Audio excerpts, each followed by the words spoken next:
What season we on, y'all? Well, we just gonna call this the I'll Be Sure chapter.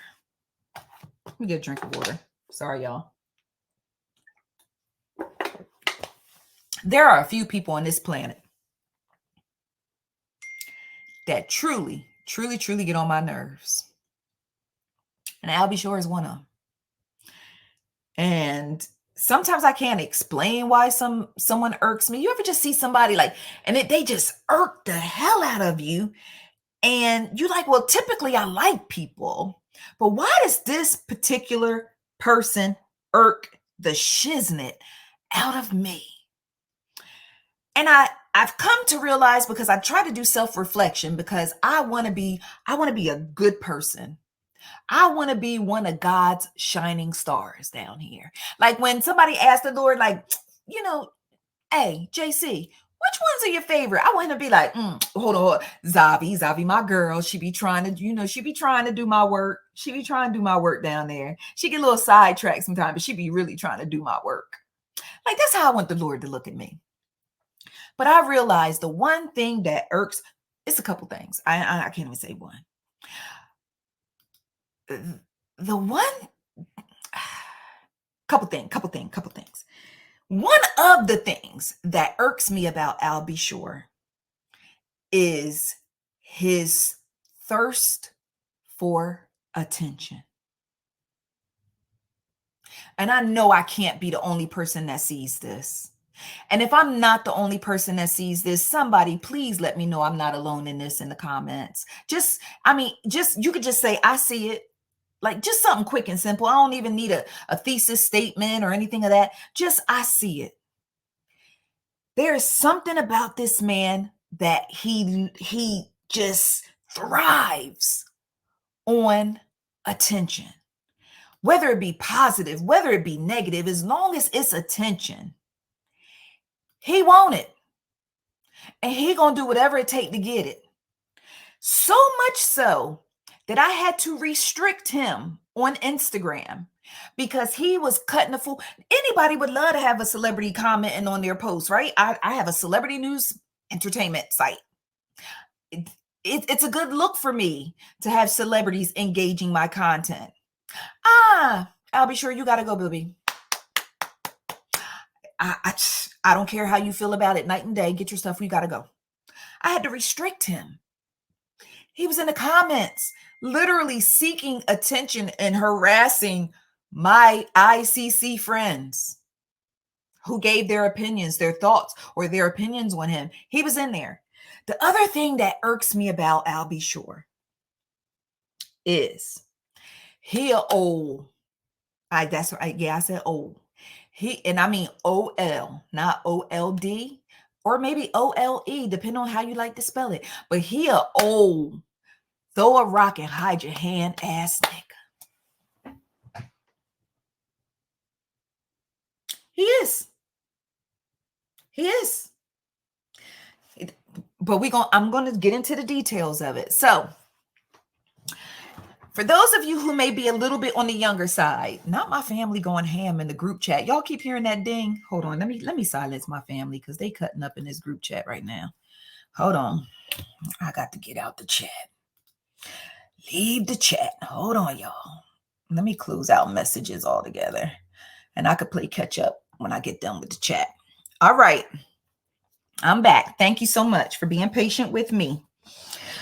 All right, so for those of you who are not familiar with I'll Be Sure, I'll Be Sure is a late 80s, early 90s R&B singer. He had hits like Night and Day, Do You Wanna Rescue Me? Girl standing there. Yeah, I'll Be Sure. How are they still dinging? I logged out. Hold on, y'all. I love my family, but why are they cutting up right now? I'm gonna have to put them on the silence. Okay. All right, I'm back. So I'll Be Sure was an R&B singer, but he is now moonlighting as a radio personality. Okay. I'll Be Sure dated and was briefly married to Kim Porter. Yeah. I don't think a lot of people realized or knew or remembered that they were briefly married. And when I say brief, it was brief. Okay. But from their relationship, they welcomed a precious baby boy named Quincy. Quincy Brown. Some of you may not know his last name is Brown, but his father's name is Albert Brown. That's what the Al B is for, right? Albert. You know, imagine. Never mind. So we have Quincy, who is named after Quincy Jones, who was Al B. Shore's mentor. Okay. So Al B. Shore and Kim were together. And here's a fun fact. Al B. Shore wrote Jodeci's Forever My Lady about Kim Porter. Let me know if y'all knew that too. All right. So, as the legend would have it, and the reason why I'm saying the legend would have it, I'm going to be very careful in choosing and picking my words because y'all know I'm already trying to get my life back together after this last lawsuit. So, as legend would have it, you know, Kim Porter was working at Uptown as a secretary. And she got pregnant. She had Quincy. And remember when Mama D told Erica Dixon, you left little Scrappy for dead. You left my son for dead. All I'm going to say, the shortest version of this story, is that Kim Porter and Quincy ended up living with Misa Hilton. Do y'all know who Misa Hilton is? Misa Hilton, the mother of Justin Combs, Diddy's eldest son. Now, y'all can go ahead and start doing the math now if y'all would like. I don't mind. I'll wait. Misa took Kim in after Abby Shore decided he did not want to think about her night and day no more. Now, some of you may recall Wendy Williams. I think it was her first book. It was one of those books. I can't remember because, you know, Wendy wrote a few books, but I think it was the very, very first book that Wendy wrote, her memoir. And in the book, she talks about how Misa talked to her about allowing Kim Porter to come move into her home. And now I'm going to be very careful because I got to be mindful how I speak on people who not here anymore. I'm just going to give you I'm going to keep my commentary off of it. I'm going to just kind of tell you what Wendy said in her book, Misa told her regarding Kim coming to stay with her, if that makes sense. Leaving my commentary out, okay? Because I'm definitely, I am respectful. Misa said when Kim was living there, you know, if you have your eyes and ears open, you already know what Misa went through allegedly with Diddy. And Kim was like, girl, you don't deserve that. You don't be, girl. He got to go. You deserve better. You know what, girl? You right. I deserve better. Fast forward. We got Christian Combs and Delilah Starr and Jesse James Combs. Because when Misa severed that tie with Diddy, Kim says, skirt, skirt. And it became Kim and Puff. Now, Kim started dating Puff when Quincy was around 3 years old. Now, Kim is originally from Columbus, Georgia. I have a friend who was from Columbus, Georgia. She took me down to Columbus, Georgia with her. And I remember being down there and seeing Christian and Quincy playing in the yard. Because my friend went to school with Kim. And I'll tell y'all in Patreon what my friend told me about Kim, because I refuse to talk crazy about anybody or just say anything that could be misconstrued as crazy. So let me go ahead and put the Patreon in here. And when we get off tonight's chat, patreon.com, ice cream convos, y'all can meet me over there. And I will tell you what my friend who went to high school with Kim Porter told me about her. Okay. So now Kim has started dating Puff. And Quincy is 3 years old, and Kim goes on to have Christian. She goes on to have the twins, Delilah Starr and Jesse James. Now, it is said that Diddy adopted Quincy. I don't know if it was a legal adoption or a black folks adoption. You know what black folks adoption is. Like, he my son now. He mine, so I'm taking care of him. But I don't know if paperwork was done. It was legal, like if he legally adopted Quincy. But as far as Diddy was concerned, Quincy was his adopted son. He treated Quincy no differently than he treated Justin. Then he treated Christian. Then he treated all the rest of them youngins that came along. Because, you know, after a while, Diddy just started remixing kids with different women. But he never treated Quincy out the way. Fast forward now, throughout all this time, from the time Kim started dating Puff on up to, maybe like the early 2000s, like 2010, 2011. I want to say 2011. I didn't write down the date. But Quincy wrote an open letter in Global Grind, grinding Al B. Shore up for being a deadbeat dad. He said the only thing that he got from Al B. Shore was his looks. Because everybody would say, oh boy, you the spitting image of your daddy. And he was like, that's the only thing he gave me, was that I was the spitting image of him. Quincy went on to praise and credit Diddy for just being that father figure, for teaching him things, for being there for him, for helping him grow, teaching him how to be a man, so on and so forth, so on and so forth. Now, the good news is later down the line, couple like years later, it appeared that Quincy and Al B. Shore had reconciled. And what's the first thing that attention-seeking ninja did? Posted a picture of him and Quincy on Instagram so he could get all the likes and show that he not a deadbeat dad no more.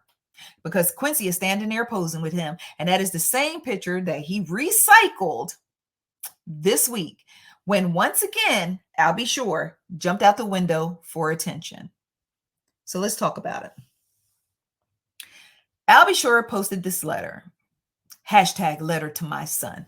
Hold on, let me pull it up verbatim so I can read it to y'all. I'm sure every last person in here has already seen this letter, but bucket, let's go ahead and just read it. Hold on. Okay. It says, #letter to my son. Come home. The door emoji, is wide open. You're safe here, son. I love you. Pops, comma, your biological. Raise fist. If y'all don't get this beige man off my damn internet.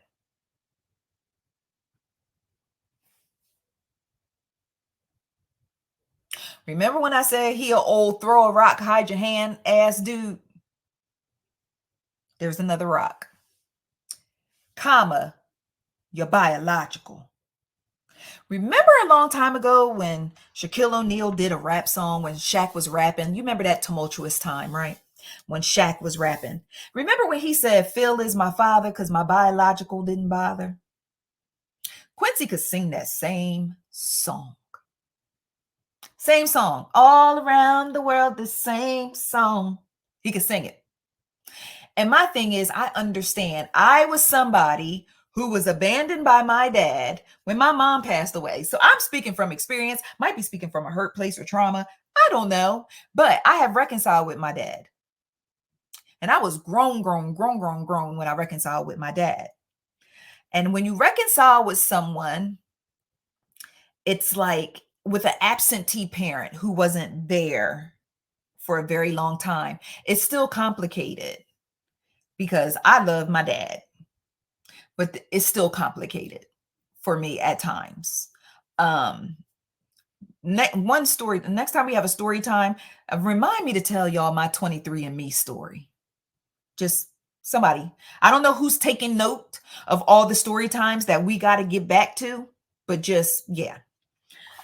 So here's the thing. At some point, I'll be sure and Quincy did reconcile. Quincy had started doing some Netflix movies, and the whole family was there. It was like Kim, Diddy, Albie, all the Combs kids. They all came together, one big happy blended family. And I was like, this is nice. This is really, really nice. Um, I don't know what the status of their relationship is now, so I won't speak to that at all. But Quincy has been trending on Twitter and on social media, all social media platforms, depending on where you at. Quincy has been trending ever since Homeland Security ran up in Diddy's house. It was, where's Quincy? Where's Quincy? Has anyone seen Quincy? Quincy, you got to say something. Quincy wasn't in handcuffs. Quincy, do you got the twins? Quincy, what's going on? Are you taking care of your sisters? Quincy's name has been drug up and down. So I believe he was still trending today. And that house was raided on Monday. So as a father who is concerned about your son, you see all of the pressure being put on him by social media, and you join in the reindeer games by writing an open letter to him. And listen, I don't know if he reached out to Quincy and Quincy didn't respond. I don't know if he sent him a DM, sent him a text, sent him a bird signal. I don't know. I don't know, but I felt like he was simply piling on with that open letter. Not only was he piling on, it was clout chasing. And it went from, like, first of all, do Quincy need an emoji of a door? Come home. Has Quincy ever lived with you? What do you mean, come home? Was that a dig at I'm coming home, coming home? Diddy song? Was that like a dig? Because I told you, Al B is an old throw a rock, hide your hand ass dude. Why do we need a door emoji? Why did we need the your biological on the backside? As if he's saying, stop running around with that man. He ain't even your daddy. And regardless of what crimes Diddy has allegedly committed or have not committed, at the end of the day, he did raise Quincy and took care of Quincy. How, whether or not we agree on what he taught him or how he raised him, Quincy seems like a well-rounded young man to me, because guess what? He had his mama. Quincy, listen, that Porter family, his grandmama, his nana, I think his nana's name, I can't remember if his nana's name was Delilah Star or Jessie, because one of the girls is named after the grandma. That Porter family don't play about them kids. So even regardless of how he was raised over here, he getting love and attention and everything he need over there. Trust. That might be where he at now, but trust. He's getting that. So for Albie to do the whole biological this, that, and the third, I need for y'all, because y'all be killing me and sending me to an early grave with this whole Albie Shore couldn't be a father to Quincy because Diddy wouldn't let him. Diddy bullied him. These are the things that I saw. These are the excuses that I saw you guys made for Albie Shore. Because y'all know I'm not caping for no deadbeat dad on any day of the week. Alleged deadbeat dad. I've dealt with deadbeat dads, firsthand and backhand. No, not letting y'all cape. Y'all said that Diddy wouldn't let Albie Shore be a father to Quincy. Y'all said that Diddy bullied Albie Shore, a grown ass man. Oh, Diddy used his money, power, and influence to keep Albie Shore away from Quincy. Well, Quincy is a grown-ass man now. What's the excuse now? If I want to get in touch with my daughter, I don't have to put a door emoji on Instagram and tell her to come home, your mom, biological.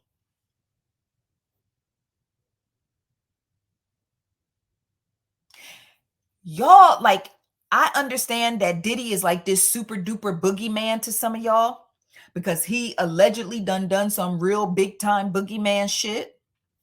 But sometimes you got to use this little thing right here.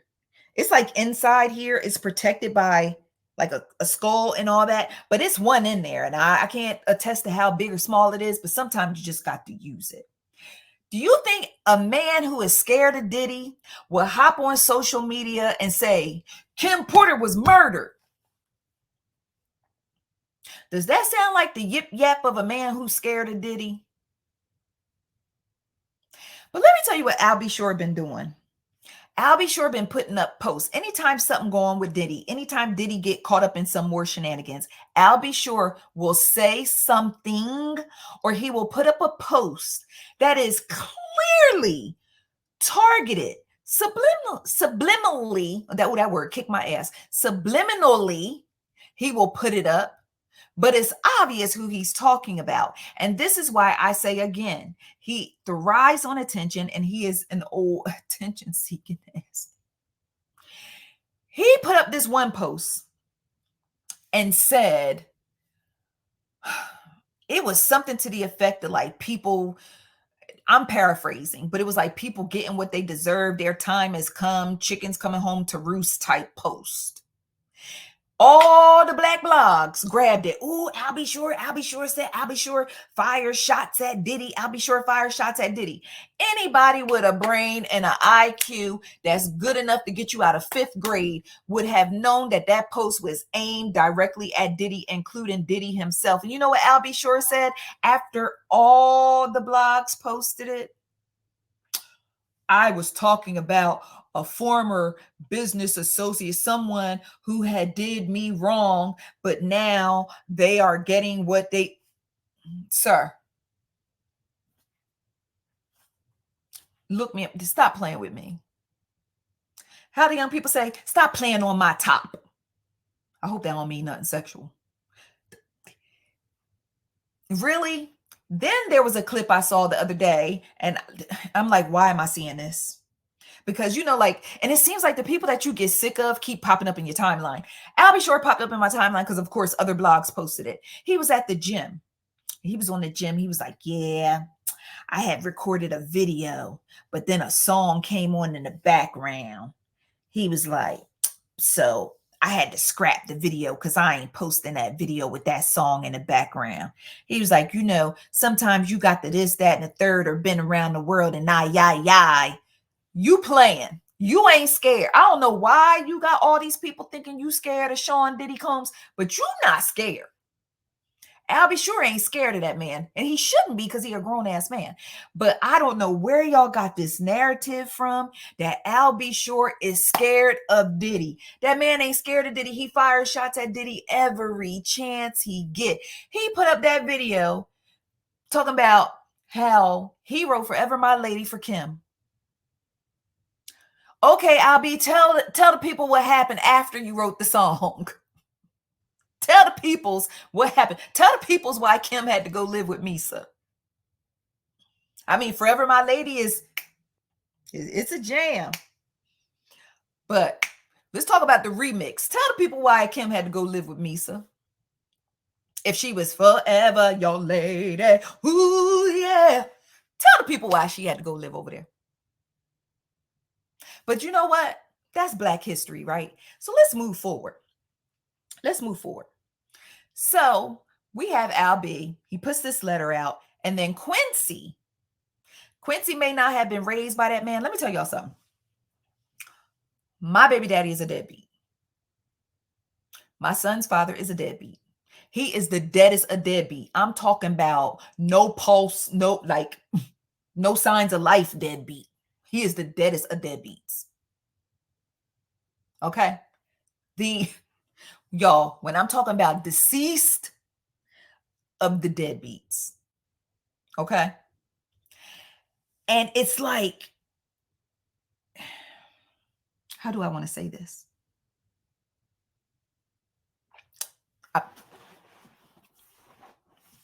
I'm gonna leave it alone because the Lord said, leave that part alone. I'm gonna leave it alone.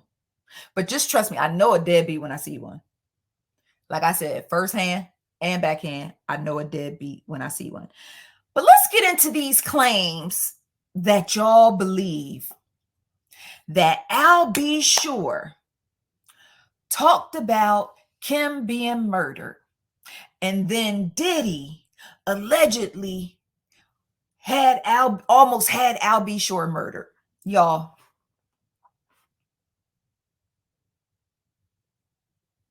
you serious? Y'all serious? Remember, Al B. Shore almost died. Yeah. Al B. Shore was obese. Al B. Shore had multiple chronic health conditions. Al B. Shore had liver failure. Al B. Shore had gastric bypass surgery to try to lose weight. Al B. Shore had liver failure and had to undergo a liver transplant. So y'all telling me that Diddy destroyed Al B. Shore's liver? Y'all telling me that Diddy made Al B. Shore obese? Is that what y'all saying to me right now? Make it make sense, y'all. How did Diddy almost have Al B. Shore killed for speaking out? Like, I literally be in my comment section sometime and I'll be like, Lord, I can't block people for just being dumb. I can't block people for just believing whatever it is that they just believe in, even though it makes no logical sense. Unless y'all gonna tell me Diddy poisoned him. Is that the plan? Is that what y'all rolling with? Is that the synopsis? Is that your thesis statement?